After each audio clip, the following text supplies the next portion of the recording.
আমরা যারা কিরগিজস্তানে আছি, অনেক মানুষ সেই দালালের চক্করে পড়ে এই দেশে চলে আসছে। আসলে আমরা জানতামই না যে এই দেশে কোনো এম্বাসি নাই। এখন যাদের পাসপোর্টের মেয়াদ শেষ হয়ে যাবে তারা কি রেনু করতে পারবে? একবারেই পারবে না। তার কারণে কোনো রেনু করার কোনো সুযোগ নেই। তাদের চলে যেতে হবে অবশ্যই ১০০-র মধ্যে ১০০% বাংলাদেশে।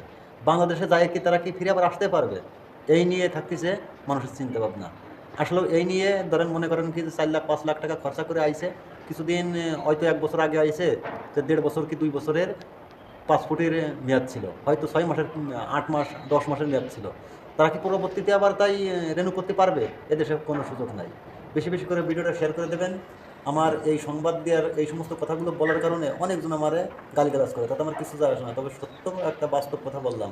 এই ধরনের চক্র পড়ে কেউ আসবেন না। অগত্যা করে ৫-৭ বছর যদি পাসপোর্টের মেয়াদ না থাকে তাহলে এই দেশে যেহেতু এম্বাসি নেই, আপনারা রেনু করার কোনো সুযোগ নাই। আপনার পাসপোর্টের মেয়াদ শেষ হতে হতেই আপনার চলে যাবে। তাই জন্য উজবেকিস্তান থেকে আউটপাস করে অনেক ভেজাল করে আপনার দেশে যেতে হবে। আশা করি আমার কথাটা বুঝতে পেরেছেন। এই পর্যন্ত কথা।